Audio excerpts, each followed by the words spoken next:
Hi guys! For today's video ay magluluto naman ako ng Bicol Express.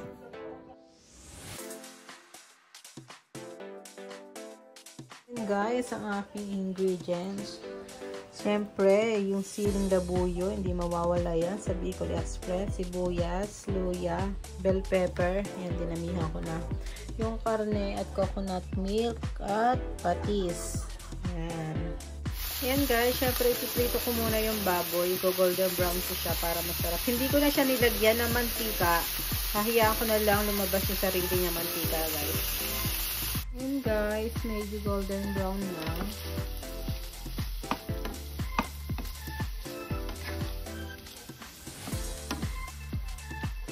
Ito na din yung bawang at luya. Gigisa-gisa ko lang siya.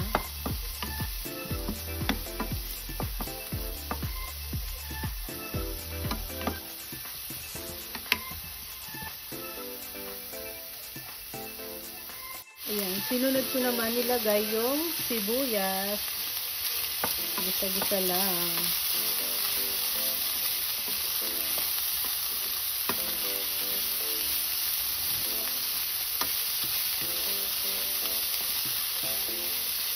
Ayan guys, nilalagyan ko naman ngayon ng patis.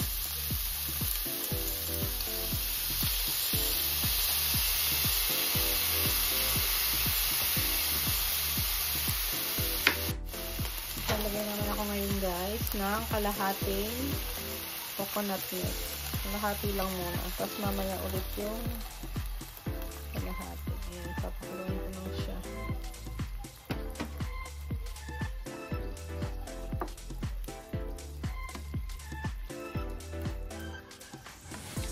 Ayan guys, sayahan ko lang muna kumulo. Kumukulo na guys. Ilalagay ko naman ngayon ang ating siling labuyo. Siyempre, di yan mawawala sa ating Bicol Express. Kailangan pag Bicol Express, maanghang na talaga.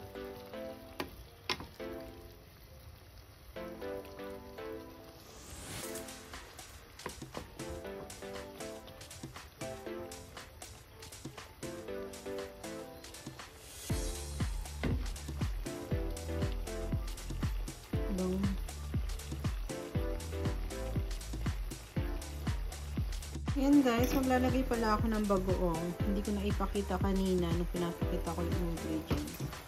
Kalimutan ko labas.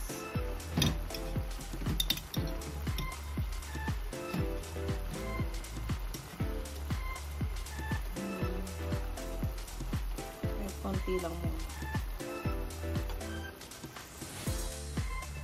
Super kulo na siya guys.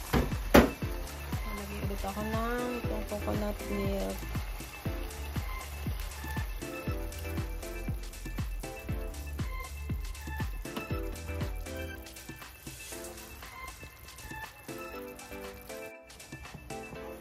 Buksan natin.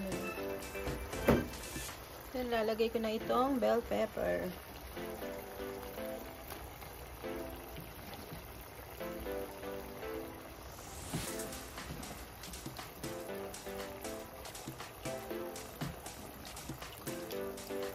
Dinamihan ko na guys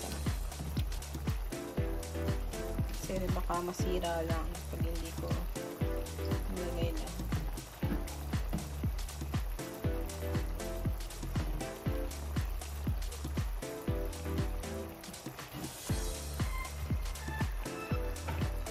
Okay lang guys, tingnan mo, dami namin bell pepper.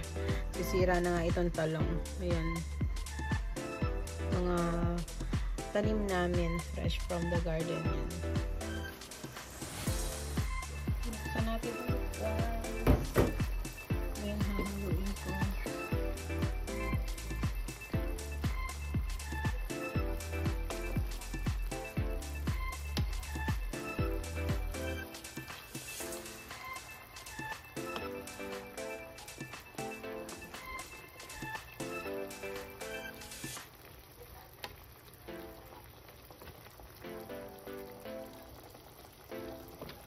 Titikman ko na siya para malaman ko na yung lasa.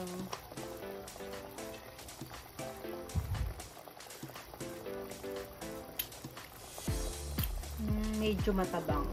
Lagyan ko lang ng patis paulit or asin or magic syrup. Yun guys, maglalagay ako ng magic syrup.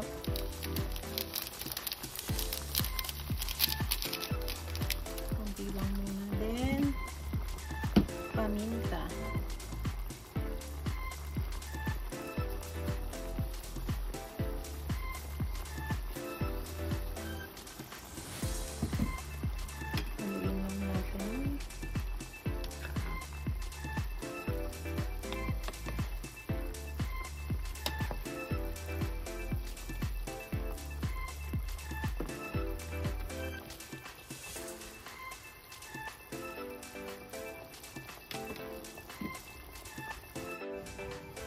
Titikman ko siya ulit. Kung okay na yung lasa dahil nagdagdag ako kanina ng magic syrup at paminta.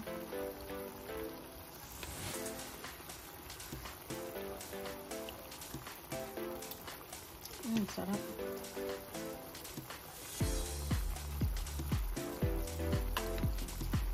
Okay na guys. Tama lang yung lasa. Thank you for watching. Bye.